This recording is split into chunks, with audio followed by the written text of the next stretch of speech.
Hi everyone, it's Carrie Smith-Blacker from the Spirit Smith and Messages Shared. Tonight is the first in a series of 7 videos about our spirit guides. Each Thursday for the next 7 weeks, I will post one video about the inner band guides. On Sundays and Tuesdays, I will continue to post videos of spirit interviews and the messages they wish to share.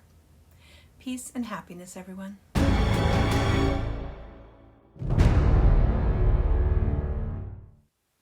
Hello and welcome to the Spirit Smith and Messages Shared.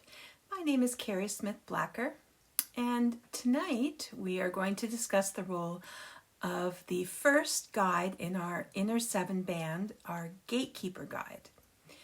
With the help of my Gatekeeper, I will try to explain their role in your life on this planet and how they came to be our Gatekeeper, what their job description is, and how I experienced connecting and getting to know my Gatekeeper.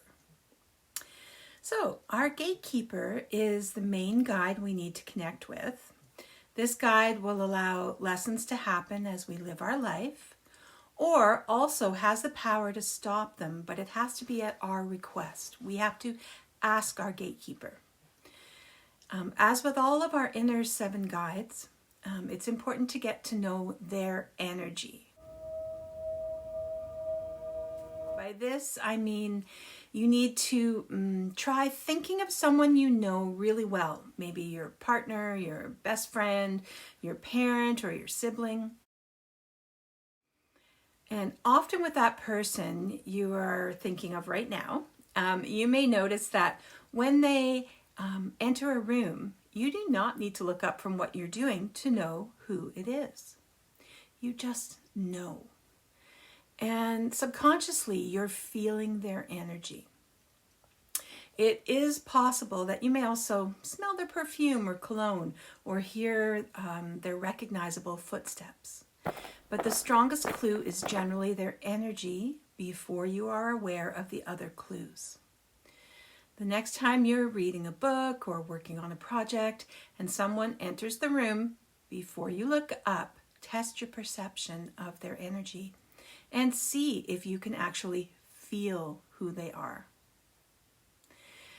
As for your guide, you will learn their energy. Your Gatekeeper, you may eventually be able to see them in meditation or not. It's not really important whether you can actually see them or not. What is important is that you are able to feel their presence. So your Gatekeeper may appear in different forms as you get to know them in meditation.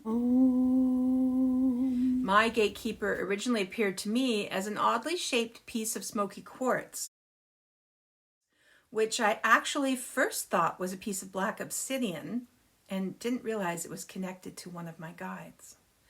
As I continued to meditate, I eventually saw his face, and then one day I saw his whole figure. Nowadays, if he's in a hurry to get my attention, I see a large black circle with my left eye.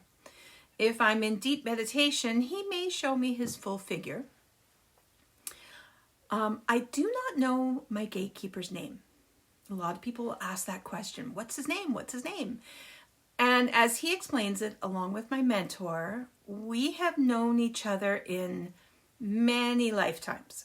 And each lifetime we had different names, different relationships. So even if he were to share a name with me, it would not mean that much. Again, what's important is the relationship we have and the guidance or opportunities he puts in my path. He cannot force me to do anything. He can only intervene in a situation if I ask him to. Our Gatekeeper's main job is to be the keeper of our Akashic records and our life's to-do list. They are the ones who check off each item as we learn our lessons. Think of your Gatekeeper as your personal assistant for your whole life.